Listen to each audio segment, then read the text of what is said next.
আমাদের জীবন যেন প্রতিযোগিতাময়। ধন সম্পদের প্রতিযোগিতা, টাকা পয়সার প্রতিযোগিতা, বাড়ি গাড়ির প্রতিযোগিতা। আমরা প্রতিযোগিতা করি একে অন্যকে ছাপিয়ে যাওয়ার, একে অন্যের চেয়ে বড় হওয়ার, একে অন্যের চেয়ে উঁচুতে যাওয়ার। অমুকের ছেলে পরীক্ষায় প্রথম হয়েছে, আমার ছেলে কেন হতে পারল না? এই নিয়ে আমাদের ভাবনার শেষ নেই।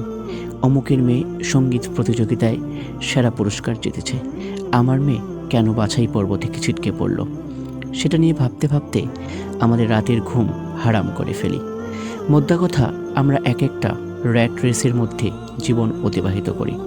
র্যাট রেসের আক্ষরিক অর্থ ইঁদুর দৌড়, কিন্তু প্রায়োগিক অর্থে র্যাট রেস বলতে বোঝায় বেশি বেশি সম্পদ এবং ক্ষমতা লাভের প্রতিযোগিতা। নিজেদের জীবনের দিকে তাকালে আমরা অবাক বিস্ময় লক্ষ্য করব যে আমাদের জীবনটা কোনো না কোনোভাবেই এই র্যাট রেসের আওতায় পড়ে গেছে।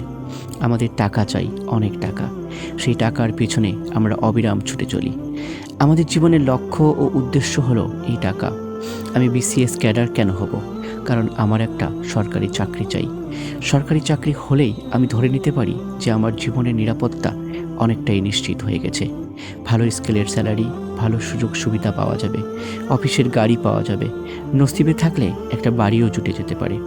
পড়াশোনা নিয়ে আমি বেশি তৎপর, কারণ আমাকে বিসিএস ক্যাডার হতে হবে। আমার কাছে বিসিএস ক্যাডার মানেই জীবন, জীবন মানেই বিসিএস ক্যাডার হওয়া। জীবনের এই যে প্রবণতা, এটা হলো এক ধরনের র্যাট রেস। অথচ মজার ব্যাপার হলো, কোরআনে এই র্যাট রেস শিরোনামের একটা পূর্ণাঙ্গ সূরা আছে। এখানেও এই ব্যাপারগুলো খুব সুন্দরভাবে আল্লাহ সুবহানাহু ওয়া তাআলা তুলে ধরেছেন আমাদের জন্য। আমরা যে অসুস্থ প্রতিযোগিতায় লিপ্ত হয়ে আমাদের জীবনের আসল উদ্দেশ্য থেকে বিচ্যুত হয়ে পড়েছি, সেই ব্যাপারটা কোরআন খুব সুন্দর করে তুলে ধরেছে এই সূরায়। সূরাটির নাম হলো আত-তাকাসুর। তাকাসুর মানে প্রাচুর্যের প্রতিযোগিতা। এই প্রাচুর্য টাকা পয়সা হতে পারে, ধন সম্পদ হতে পারে, সন্তান সন্ততি হতে পারে, এমনকি চাকরি, ক্যারিয়ার, স্ত্রী, জ্ঞানও এই প্রাচুর্যের অন্তর্ভুক্ত।